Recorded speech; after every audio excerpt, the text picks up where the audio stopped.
What started as a thrilling orca show took a terrifying turn for trainer Sam Collins. In front of a cheering crowd, his trusted orca, Luna, suddenly turned aggressive. No one could have predicted the deadly twist as the performance spiraled into chaos. Hit like and subscribe. This is fierce. It was just another ordinary day at the marine park. The sun shimmered over the orca tank, and the audience buzzed with excitement for the main show. Sam Collins, the most experienced trainer, had spent over a decade working with these powerful creatures. His bond with Luna, the star orca, felt unbreakable. They had performed hundreds of shows together, amazing crowds with their perfect moves and trust. But on May 7th, something felt different. Tourists and families cheered, kids laughed, and Sam prepared for the performance. Luna swam below the surface, her large dorsal fin gliding through the water. To the audience, everything seemed normal. Yet to Sam, Luna's energy felt a little off. Over the past few weeks, Luna had acted more restless, almost agitated. Sam noticed it, but he wasn't worried. He had seen orcas go through changes before. Today, he hoped she would settle into their routine. As the music kicked off, Luna performed her first trick, jumping high into the air, water spraying everywhere. The crowd roared, thrilled by the spectacle. Sam smiled, thinking everything was back to normal. But as the show went on, Luna's behavior grew more unpredictable. Instead of following Sam's signals, she began to swim in strange patterns. It wasn't obvious to the audience, but Sam could feel it. Something wasn't right. Still, he pressed on, trying to guide Luna back to their routine. Sam dove into the tank for their big finale, a synchronized swim that always brought the house down. The water was cool, the music was loud, and Sam felt the rush of excitement. Luna swam beside him, but her movements were sharper than usual. She circled closer to him, much too close. Sam reached out to signal her to move away, but before he could react, Luna suddenly veered off course, her massive body brushing against him. The crowd was still cheering, thinking this was part of the act, but Sam knew better. His instincts kicked in. Luna wasn't following any routine. She was unpredictable.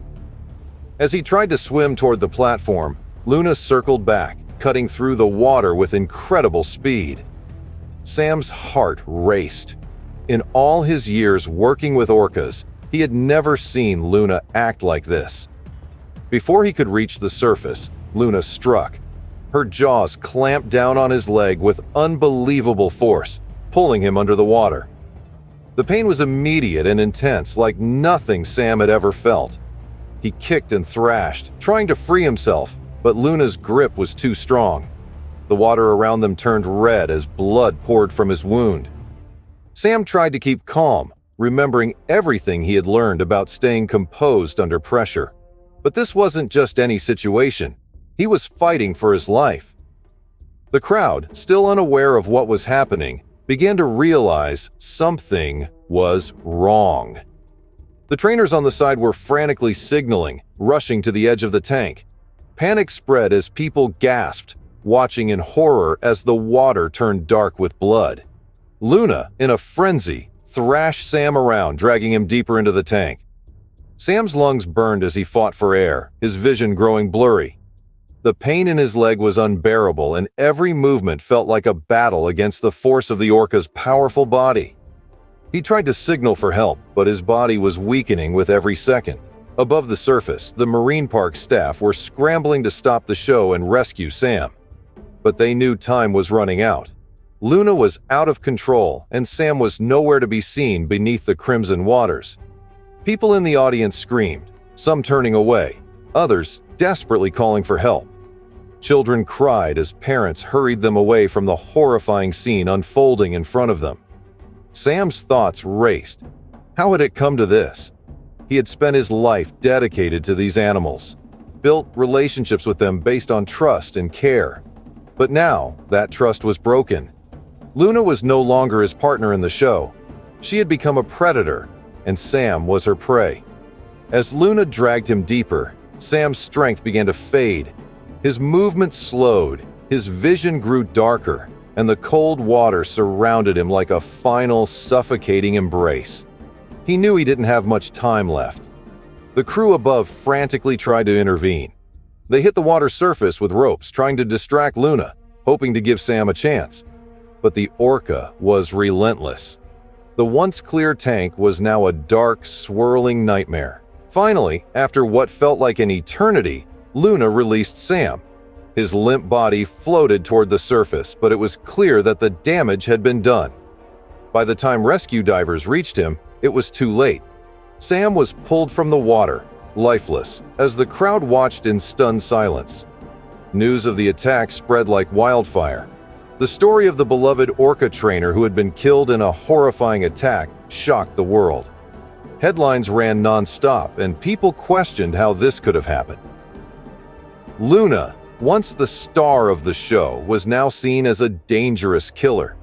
The park shut down temporarily. Staff members held a memorial for Sam, and his family mourned the loss of a man who had dedicated his life to the animals he loved. But for those who witnessed the attack, the memory would never fade. The peaceful waters of the orca tank, once a place of joy and excitement, had become a place of tragedy. Sam Collins would be remembered as a talented trainer, someone who had given everything to his work.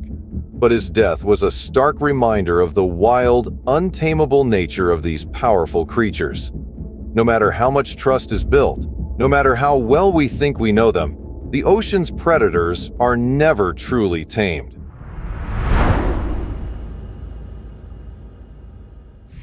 Jake Donovan's first day at Ocean View Cove was supposed to be the start of a dream career. But when a routine training session with Echo, a powerful and unpredictable orca, suddenly spiraled out of control, the stakes became terrifyingly real. It was Jake Donovan's first day training at Ocean View Cove, and excitement ran through him as he prepared for his first session with Echo, the park's star orca. The aquarium was quiet, no tourists or crowds. Jake was determined to make a strong first impression. He'd studied for months, learning about orca behavior, and had been warned about Echo's unpredictable nature. Still, he felt ready. Echo swam gracefully, responding perfectly to Jake's initial commands, and for the first half of the session, things went smoothly. The senior trainer observed from the platform, pleased with how well Jake was doing. But Echo's mood quickly shifted. Her movements became erratic and aggressive. Jake noticed too late that something was wrong. The orca, once calm and controlled, was now charging directly toward him, her massive body cutting through the water like a missile. Before Jake could react, Echo clamped her jaws down on his leg, dragging him into the water. Panic hit like a tidal wave. The pain in his leg was sharp, but fear overpowered everything else. Echo thrashed him underwater, pulling him deeper and deeper. He fought to break free, but the power of the orca was overwhelming. The senior trainer screamed commands, throwing ropes into the water, trying everything to get Echo to release him, but the orca wasn't responding. Jake's strength began to fail. The water, which had been crystal clear moments before, now churned with blood, and it felt like the world was closing in around him. Just as his hope began to fade, Echo loosened her grip and swam away, leaving Jake floating in the water. He gasped for air, his leg throbbing from the bite. The senior trainer, quick on his feet, pulled Jake out of the water and onto the platform. Echo circled in the tank, her mood now eerily calm. Again, as if nothing had happened. Jake lay there, breathless and shaken but alive. The silence that followed was heavy. Jake had survived, but the reality of what had just happened hit him hard. As paramedics arrived, Jake was taken to the hospital for immediate care. The injuries were serious, but not life-threatening. He would need surgery, and recovery would be slow, but he would make it through. Word of the incident spread quickly. Reporters hounded the aquarium for details, and the story made national headlines. Echo, the once beloved star of the park, was now seen as a dangerous animal. The aquarium launched an investigation into the attack, trying to determine what had caused Echo to turn on Jake. Some believed it was an anomaly, a one-time incident caused by stress or the change in routine. Others feared that Echo had become too unpredictable to continue performing with trainers. In the days that followed, Jake reflected on the experience. He had come so close to losing everything, and the realization of that weighed on him. But as he healed, something inside him changed. The fear that had once consumed him began to turn into determination. He knew he had made mistakes, misreading Echo's signals and letting his guard down, but he wasn't ready to give up on his dream. Months later, after his recovery, Jake returned to Ocean View Cove. This time, he approached his work with more caution and respect. Echo remained at the park, but her interactions with trainers were limited. Jake knew now that working with orcas wasn't just about commands and signals. It was about understanding the deep, unpredictable nature of the animals. But rather than being a mark of fear, they became a symbol of survival, a reminder that, in the world of orca training, nothing could ever be taken for granted.